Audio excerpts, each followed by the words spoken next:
What's up, y'all? Hope everybody's good. I've been feeling very what's up, y'all lately. I'm glad there's some opening, some clearing that is bringing ideas back to me. So I want to share this with you all. I just got off a call with my good friend, Shelly Bell, of Black Girl Ventures. And she's, I just love Shelly. And we don't talk all the time, but when we do talk, it always just feels like this great shot of just good joy and connection.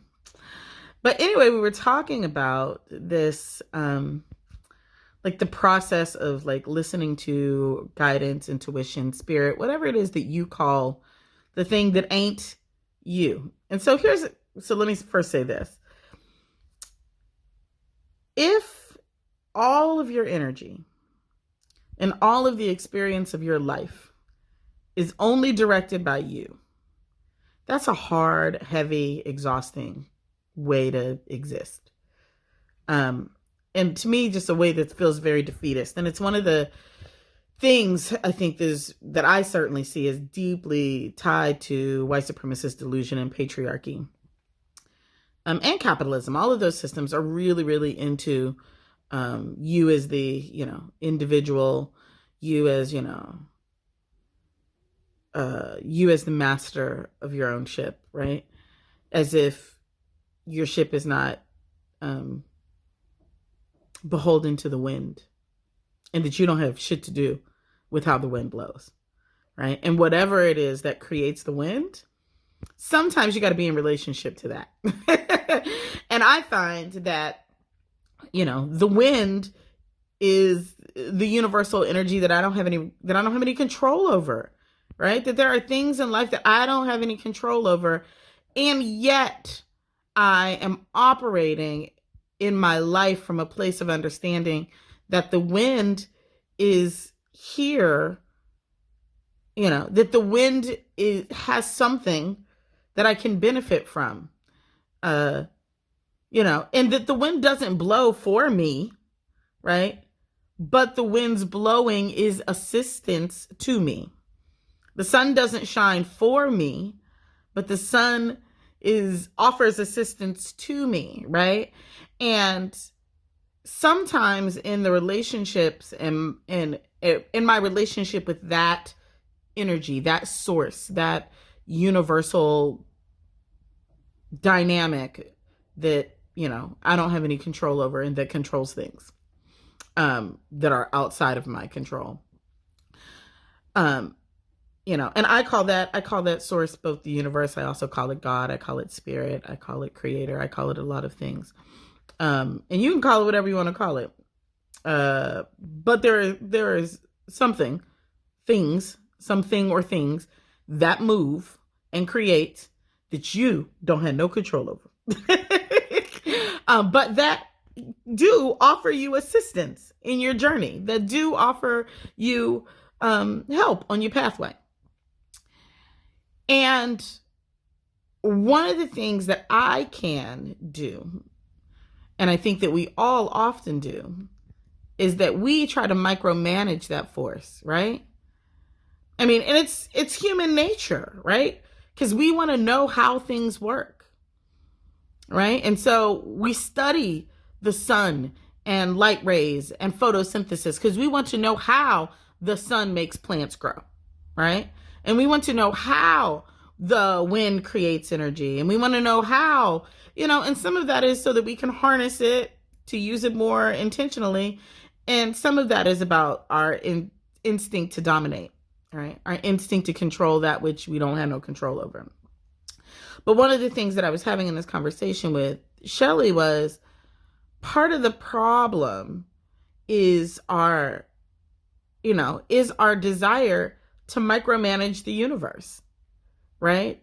That there are things that are part of our divine path, that are part of the direction in which we are going in the world, that we don't have any control over, right? But we know that they are in service to our highest good. We know that they are moving in the direction of our well-being. And, I want to tie this question concretely. I think about this conversation of abolition and this conversation of what does, a world without prison and without policing. What does that even look like, right? And the first thing that people always say is how? How will we do it? How will we do it? Right? And oftentimes we get so stuck on the how that we can't hold the vision for the what we want, right? Because we can't see how it's going to happen. But the beautiful thing about the universe is it doesn't need us to understand for it to do what it does. The sun never needed for us to understand how it gave light rays that grew shit. It was going to grow shit regardless. And us figuring it out wasn't going to stop its doing that. Right? Us understanding the how does not predicate whether or not a thing can come into being. A thing that is meant to come into being is going to come into being regardless of whether or not you understand how it's going to come into being. And so what does it look like to stop trying to micromanage the universe? That's annoying. It's annoying as an employer and an employee. It's annoying to have somebody walk up to you every day and be like, well, we're in a business relationship. And I'm like, okay, that's great. Well, how are you going to do that part? Well, how are you going to do that part? Well, how are you going to, because you trust me to do my job and I'll come back and let you know how it went. Why are you all in my business? Right? That's how we receive that when we're in any other dynamic. And so what does it look like to stop micromanaging the universe? To trust that those things that are in service of our highest good and our most divine purpose and path on this plane desire to make themselves manifest, because life is both a process of entropy and a process of birth. It is both a process of that which is dying and that which is being born.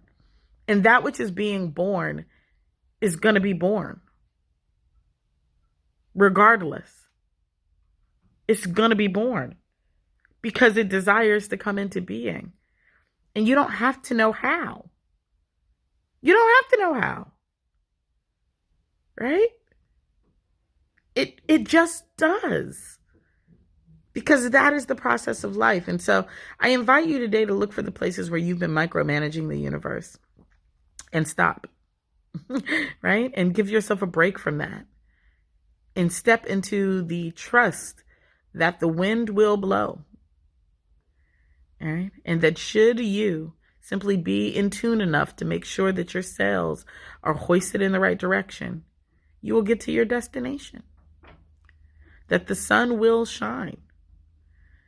And that you, as long as you have planted your seeds in the places where the soil is the most fertile, you will grow. And you don't have to know all the hows to see that come into being. All right. Sending y'all a lot of love. Bye.